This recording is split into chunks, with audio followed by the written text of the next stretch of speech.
کہ ان فرائض میں سے اگر ایک فرض بھی رہ جائے تو نماز دوبارہ پڑھنی پڑتی ہے۔ نماز کے اندر کتنے فرائض ہیں؟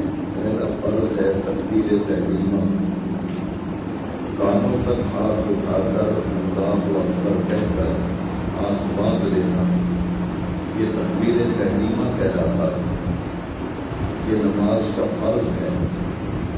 اور دوسرا فرض ہے نماز کا قیام، قیام کا نماز کا ایک رکن ہے، یعنی ہاتھ باندھ کر کھڑے ہونا، یہ نماز کا دوسرا فرض ہے۔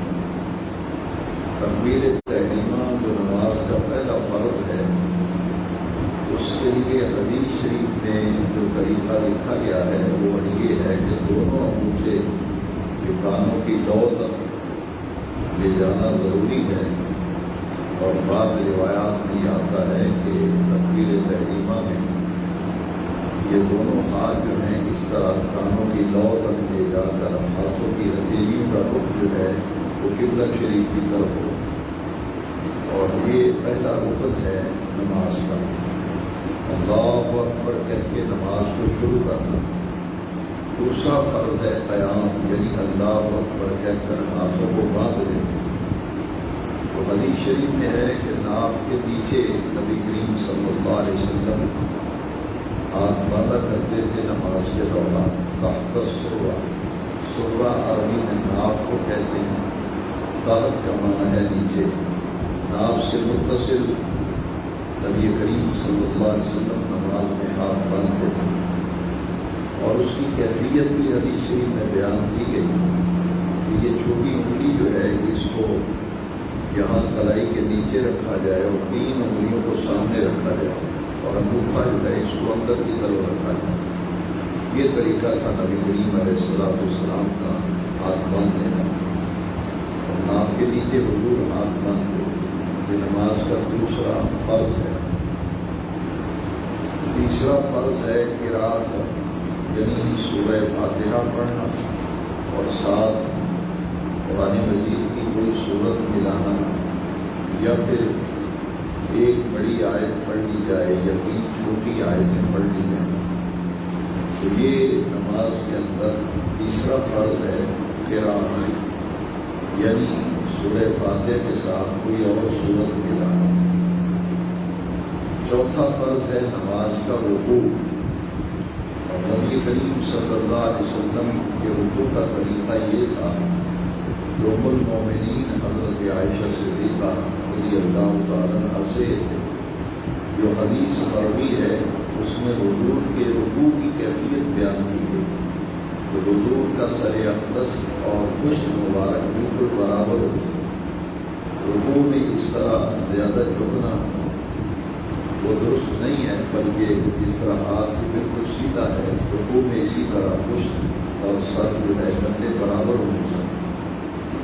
رکوع کے اندر نبی کریم صلی اللہ علیہ وسلم اپنے دونوں ہاتھوں کو گھٹنوں پہ رکھتے تھے، اور دونوں ہاتھ مضبوطی سے گھٹنوں پہ رکھنے چاہیے۔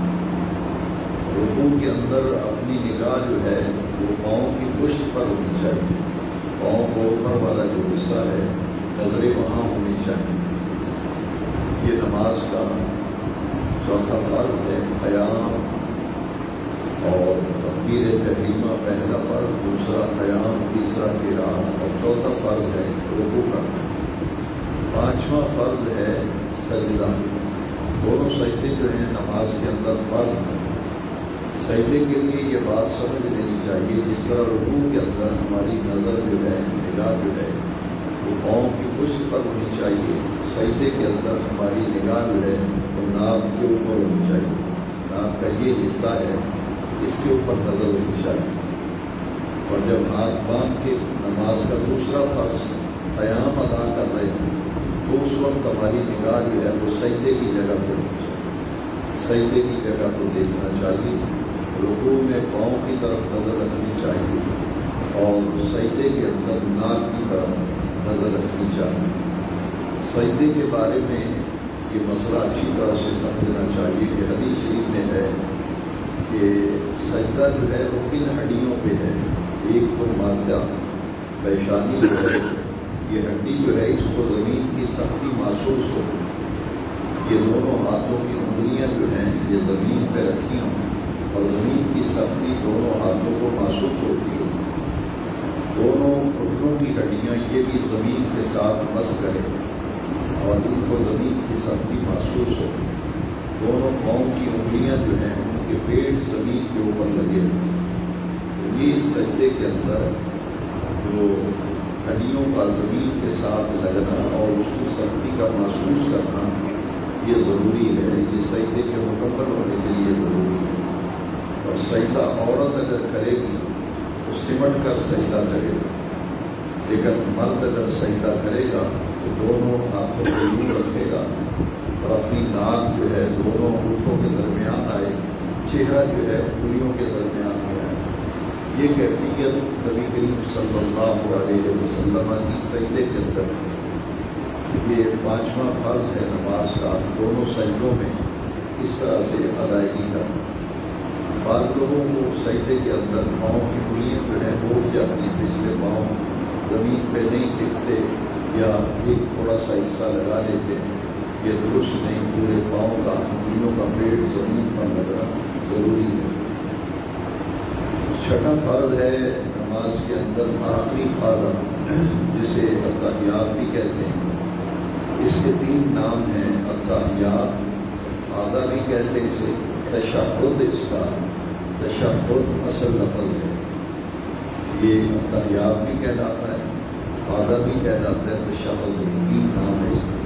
آخری التحیات، ایک درمیان والا التحیات، 4 رکعت کی نماز میں درمیان میں جو تشہد آدھا یا التحیات بیٹھتے ہیں، یہ جو آخری آدھا اور آخری تشہد اور آخری التحیات ہے، یہ جو نماز کے اندر فرض ہے۔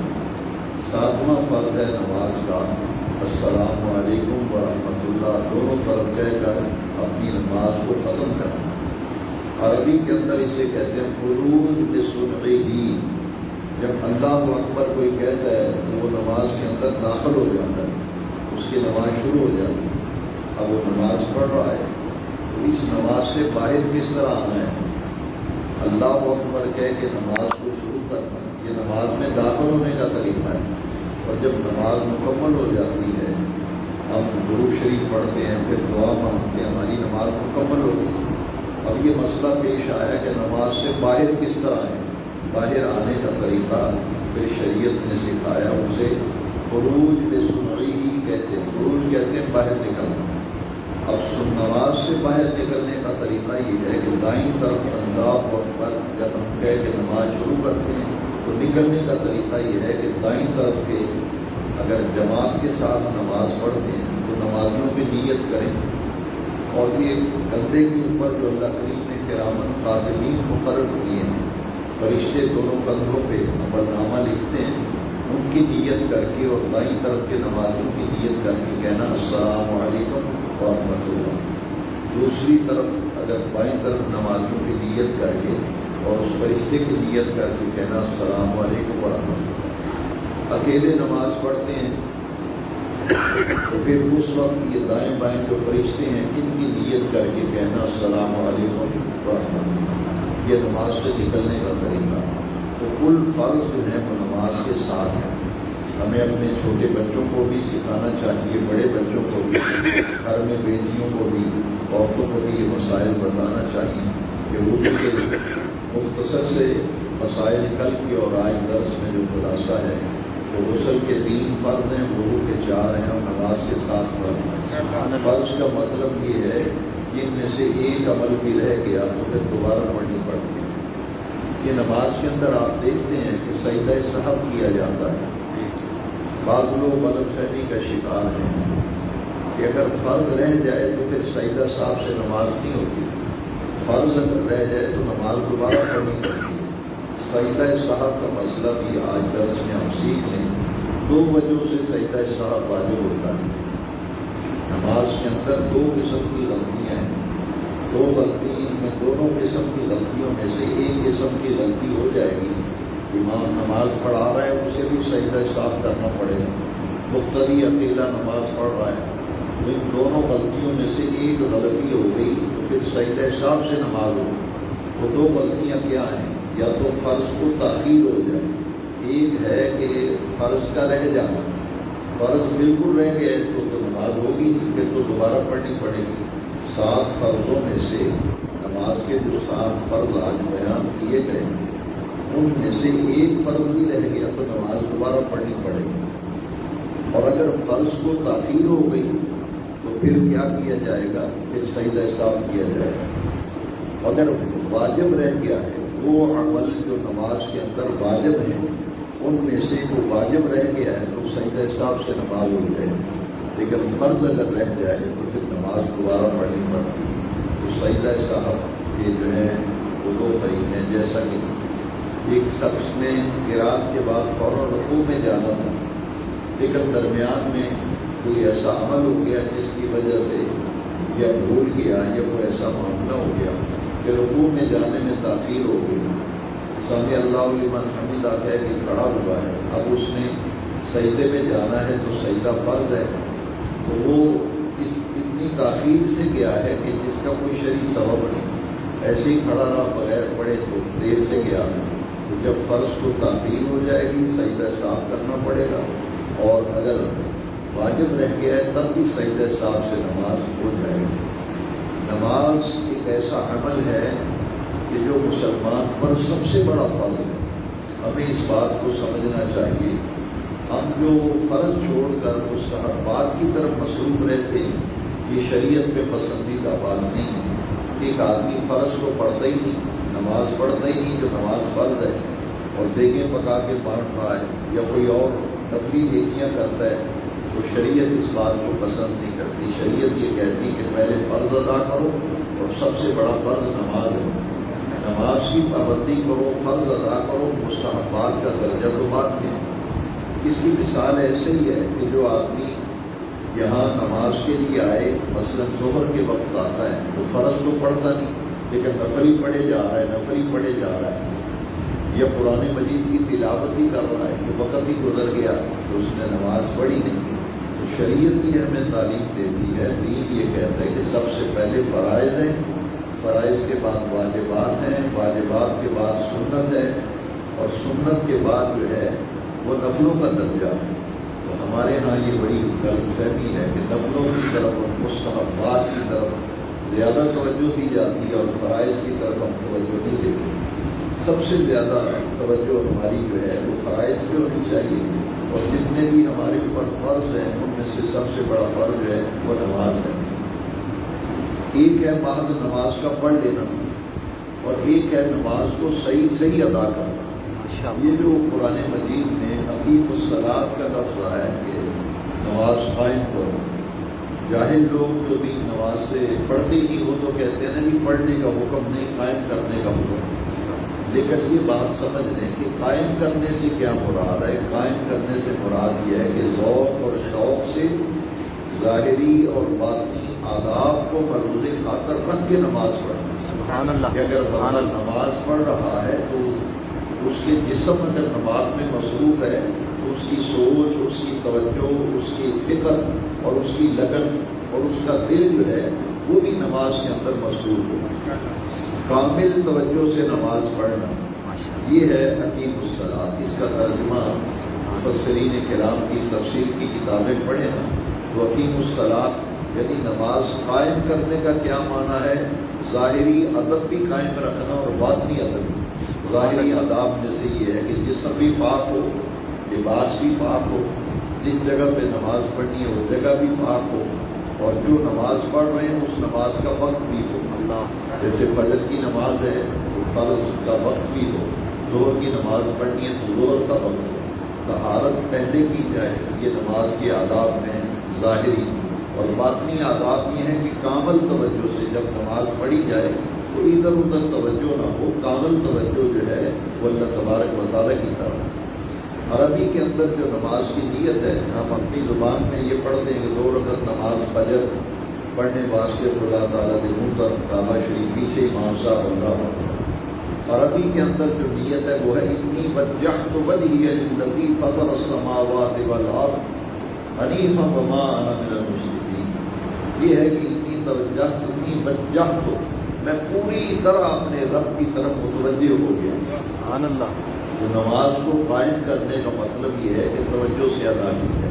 اللہ کا شکر ہے کہ ہمیں رمضان شریف ملا ہے، اس کی بڑی برکتیں ہیں. الحمدللہ. اور میں یہ اکثر کہا کرتا ہوں، یہ بھی ایک اصلاحی اور تربیتی بات ہے، ماشاءاللہ. دین سیکھنے کی باتیں ہیں. بے شک بے کہ شک. اس ایک مہینے میں یہ تجربہ کر کے دیکھیں کہ آپ کوشش کریں کہ باوضو ہو کر اذان کا وقت ہو جائے تو فوراً مسجد میں پہنچ جائیں ماشاءاللہ. اور مسجد میں آ کر اذان سنیں. سبحان اللہ. ویسے تو آپ نماز کے وقت آ کے پڑھیں، کوئی ایسی اس میں ممانعت نہیں ہے، لیکن نماز کی برکتیں، رمضان کی برکتیں اور دین کی برکتیں لینے کے لیے اذان کی آواز سنتے ہی مسجد میں پہنچ جائیں.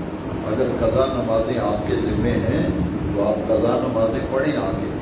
اگر نمازیں قضا نہیں ہیں تو اللہ کا شکر کریں، پھر نفل پڑھیں اور قرآن مجید کی تلاوت کریں. جماعت ہونے تک ذکر اذکار میں مصروف رہیں. سبحان اور اللہ. جب جماعت ہو جائے تو کم پھر تیزی نہ کریں، 4 منٹ 5 منٹ بیٹھ کر درود شریف پڑھیں، کوئی نہ کوئی ذکر کریں، اس کے بعد اپنے گھروں کو واپس کرو.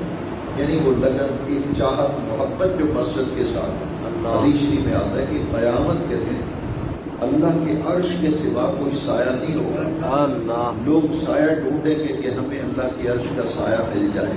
تو حضور فرماتے ہیں 7 قسم کے آدمی ہیں جن کو اللہ تعالیٰ اپنے عرش کے سائے میں جگہ دے گا. سبحان اللہ. ان میں سے ایک شخص وہ ہے معلق قلبہ بالمساجد، اللہ. جس کا دل مسجدوں سے لگتا ہو. اللہ اکبر. سبحان اللہ. جب اللہ کے عرش کے سوا کوئی سایہ نہیں ہوگا، اللہ پاک فرمائیں گے وہ لوگ جن کا دل مسجد میں لگتا تھا، سبحان مسجد اللہ. سے نکلتے تھے تو بے چین ہو جاتے تھے، مسجد میں آتے تھے تو سکون ملتا تھا. سبحان اللہ. تو جن کے دل مسجدوں کے ساتھ مانوس تھے، اللہ کریم فرمائے گا آؤ آج میں تمہیں اپنے عرش کے سائے میں جگہ عطا کرتا ہوں. سبحان اللہ. تو روایتیں پرانے دیہاتوں کے اندر جو قدیمی مساجد ہیں یہ شہروں میں، آج بھی وہاں یہ 2 حدیثیں لکھی ہوئی ہیں. نئی مساجد جو بنتی ہیں ان میں یہ نہیں لکھی جاتی. اس کی وجہ کیا ہے یہ مجھے معلوم نہیں، لیکن جو 100 سال 200 سال پرانی مساجد ہیں ان کو آ کے جا کے دیکھیں. میں 1985 میں جب انڈیا گیا تھا پرانی مسجدوں کی زیارت کی میں نے، تو ہر مسجد میں یہ 2 حدیثیں لکھی تھی. المومن فی المسجد کالسمک فی الماء. مومن مسجد میں اس طرح ہوتا ہے جیسے مچھلی پانی کے اندر. سبحان اللہ. سبحان اللہ. مچھلی جو ہے پانی سے نکال لی جائے تو اس کی موت واقع ہو جاتی ہے. اس کی حیات، مچھلی کی حیات پانی سے ہے، مومن کی حیات مسجد سے. سبحان اللہ. تو مسجدوں سے پیار، مسجدوں سے محبت، مسجدوں کی دیکھ بھال، مسجدوں کی خدمت اور مسجدوں سے چاہت اور لگن کا ہونا یہ اللہ کا بہت بڑا انعام ہے. قیامت کے دن کہا جائے گا کہ آؤ جن کے دل مسجدوں میں لگتے تھے آج ان کو عرش کے سائے میں جگہ. اللہ. سبحان اللہ. دوسری حدیث ہے المنافق فی المسجد کالطیر فی القفص. منافق مسجد میں اس طرح ہوتا ہے جیسے پرندہ جو ہے وہ پنجرے کے اندر قید ہوتا ہے. وہ پنجرے میں پرندہ قید کر لیا جائے تو وہ کوشش کرتا ہے میں جلدی یہاں سے مجھے رہائی ملے نہیں. تو یہ 2 حدیثیں مساجد پرانی جو ہے ان میں آج بھی لکھی ہوئی ہیں.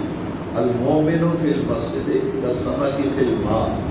مچھلی پانی میں سکون پاتی ہے، مومن مسجد میں سکون پاتا ہے. سبحان اللہ. منافق جو ہے وہ اس طرح ہے جیسے پرندہ جو ہے وہ پنجرے کے اندر قید کیا ہوا ہے، وہ کوشش کرتا ہے کہ جلدی یہاں سے جان چھوٹ اور نکل جائے.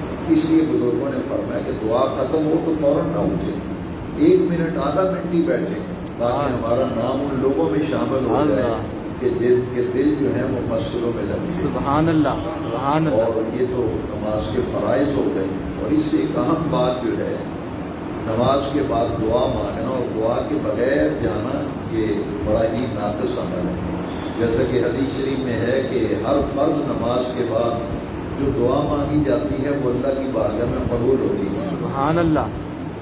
بعض چیزیں ایسی ہیں جیسے ان پڑھ لوگ ہوتے ہیں یا جن کو دین کی تعلیم نہیں وہ ایسی باتیں کرتے ہیں. مثلاً امام کے بارے میں کہیں گے امام کو یہ علاوہ اور کوئی دعا نہیں ہوتی، وہ جگہوں پہ کوئی دعا مانگتا ہے. تو کبھی کسی نے کہا ہے کہ امام کو سورہ فاتحہ کے سوا کوئی صورت نہیں آتی، ہر رکعت میں سورہ فاتحہ پڑھتا ہے. تراویح کی 20 رکعتیں ہر رکعت کے اندر سورہ فاتحہ پڑھی جاتی نہیں پڑھی جاتی. بڑی.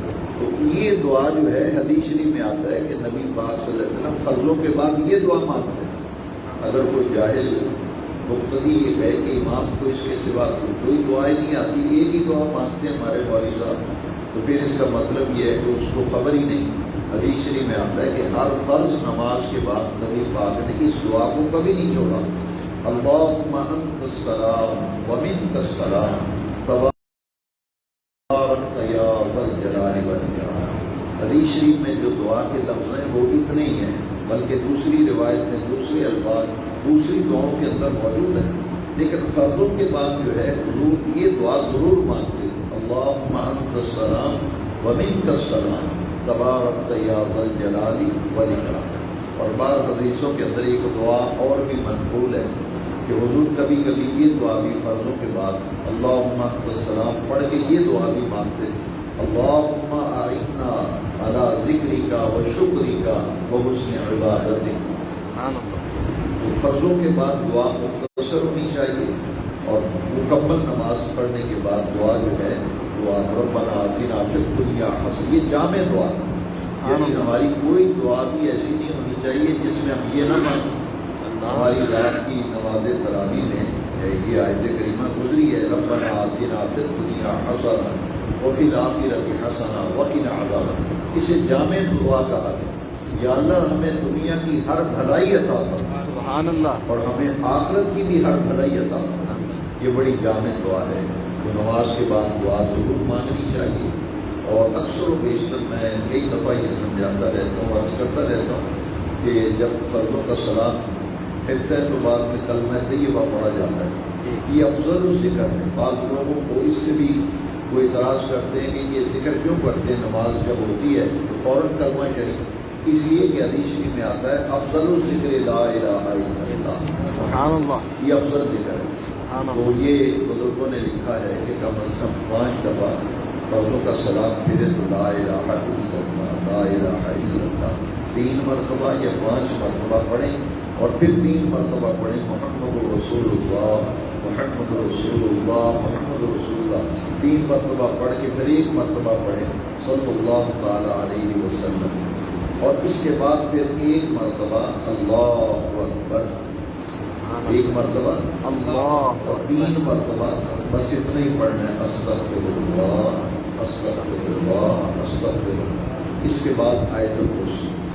اس کے بعد پھر اللہم انت السلام ومنک السلام تبارک، یہ فرضوں کے بعد۔ اس سے پہلے یہ کہ سلام پھیرا تو فوراً دعا مانگنا یہ بھی مستحسن نہیں ہے، بلکہ حضور نے ایک صحابی سے فرمایا کہ جب نماز پڑھو تو پہلے اللہ کی حمد و ثنا کرو، پھر مجھ پہ درود شریف پڑھو، پھر دعا مانگو، جو دعا مانگو گے قبول ہوگی۔ سبحان اللہ، اسے کہتے ہیں نصاب، جیسے نماز کا نصاب ہوتا ہے نا، کہ ایک آدمی اس کو زیادہ صورتیں نہیں آتی، 4 5 10 20 صورتیں یاد ہیں، تو پھر بزرگوں نے لکھا ہے وہ اپنا نصاب بنا لے کہ میں فجر کی سنتوں میں جو صورتیں مجھے یاد ہیں ان میں سے یہ صورتیں پڑھوں گا، زور میں یہ پڑھوں گا، اثر میں یہ پڑھوں گا، اسے نصاب کہتے ہیں۔ اور فرض یہ ہمارے فجر کی نماز کے جو سنتیں ہیں اس میں ایک عمل ہے، جیسا کہ قاری صاحب بھی ہمارے وطر میں ماشاءاللہ مجھے بڑی خوشی ہوئی، وہ وطروں کی 3 رکعتوں میں پہلی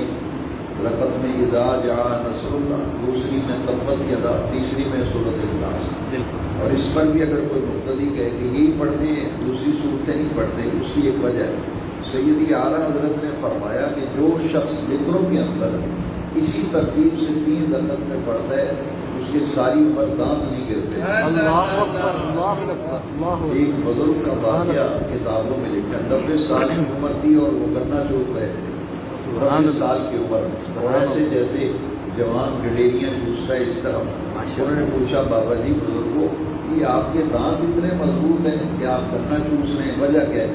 انہوں نے کہا کہ میرے پیر و مرشد اعلیٰ حضرت نے فرمایا تھا کہ وطروں کی پہلی رکعت میں اذا جاء، دوسری میں تبت یدا، تیسری میں سورۃ اخلاص، جو یہ زندگی بھر معمول بنا لے اس کے دانت گرتے نہیں ہیں، خراب نہیں۔ تو یہ بزرگوں کے معمولات ہیں۔ اسی طرح فجر کی سنتیں جو ہیں اس میں جو آدمی اکثر بیمار رہتا ہو، اس کی طبیعت ناساز رہتی ہو، اس کے لیے بہترین عمل بزرگوں نے فرمایا کہ فجر کی سنتوں میں پہلی رکعت میں سورہ الم نشرہ پڑھیں اور دوسری رکعت کے اندر سورۃ الم تری کیف پڑھیں۔ سبحان اللہ. اسی طرح ظہر کی جو 4 سنتیں ہیں، پہلی بواسیر جو ہے، خونی بواسیر یا باقی، اس کا علاج بھی صوفیہ نے، حضرت شاہ عبد العزیز محدث سے دہلوی بہت بڑا ایک نام ہے، ان کی کتاب ہے کمالات عزیزی، اس میں لکھا ہے کہ جو آدمی بواسیر کا مریض ہو وہ ظہر کی سنتوں میں پہلی 4 سنتیں ہیں نا، ظہر کی پہلی رکعت کے اندر قل یا ایھا الکافرون، دوسری میں قل ھو اللہ احد، تیسری میں قل اعوذ برب الفلق، چوتھی میں قل اعوذ برب الناس، پابندی سے پڑھے تو بواسیر سے نجات ملتی ہے. اللہ سبحان یہ اللہ. بھائی مجربات ہیں بزرگوں واہ کے. جی واہ. مالی پریشانیاں ہو، رزق کی کمی ہو تو فجر کی سنتوں اور فرضوں کے درمیان سبحان اللہ و بحمدہ، سبحان اللہ العظیم و بحمدہ استغفر اللہ، ماشاء اس کی اللہ تعداد 100 مرتبہ. ماشاء اللہ. جو مالی پریشان ہے، اس کا قرضہ بہت ہے، رزق میں کمی ہے، تو فجر کی سنتیں پڑھ کے ایک تسبیح پڑھے، سبحان اللہ و بحمدہ، سبحان اللہ العظیم و بحمدہ استغفر اللہ، اس کی روزی میں برکت ہوتی ہے، قرض بھی اتر جاتا ہے. یہ معمولات ہیں، تو اگر درس میں آپ سنتے ہیں تو کہیں کافی پہ لکھ لیا کریں. زندگی کا پتہ نہیں، کبھی پھر بیان نہیں بھی ہوتا، یہ اس کی توفیق سے ہے. اور میں تو جب بھی درس دیتا ہوں میں یہ کہتا ہوں یا اللہ جو تو پسند فرماتا ہے میری زبان سے کہہ رہا ہے، صدقے. جس سے اللہ کی مخلوق کو فائدہ ہو. تو یہ ساری باتیں فائدے کی ہیں بے شک. اور دوسرے لوگوں کو بتائیں کہ ان کا بھی فائدہ ہوگا. انشاءاللہ. اس لیے جو پڑھے لکھے لوگ ہیں وہ گھر جا کر کسی کتاب پہ، کسی کاپی پہ یہ وظائف یا عملیات لکھ لیا کریں گے. اور اس کی میں آپ سب کو اجازت بھی دیتا ہوں، جیسے مجھے بزرگوں نے اجازت دی ہے تمام معمولات، آپ سب کو اجازت ہے، اور آگے بھی کسی کو بتائیں تو اس کو بھی اجازت ہے، صدقے. کیونکہ یہ اللہ کی مخلوق کا فائدہ کرنا یہ روحانی علاج ہے، اسے کہتے ہیں روحانی علاج. سبحان اللہ. تو اللہ تعالیٰ ہمیں اس مہینے کی برکتیں حاصل کرنے کی آمین. الصلاۃ والسلام علیک یا سیدی یا رسول اللہ وعلی آلک واصحابک یا سیدی یا حبیب اللہ. الحمد للہ رب العالمین والصلاۃ والسلام علی امام الانبیاء والمرسلین. اللهم انت السلام ومنك السلام تبارك يا ذا الجلال والاكرام. اللهم اعنا على ذكرك وشكرك وحسن عبادتك. ربنا آتنا في الدنيا حسنة وفي الآخرة حسنة وقنا عذاب النار. رب اغفر وارحم وأنت خير الراحمين. اللهم إنا نسألك العفو والعافية والمعافاة الدائمة في الدين والدنيا والآخرة. وصلى الله تعالى على حبيبه الكريم وعلى آله وأصحابه أجمعين برحمتك يا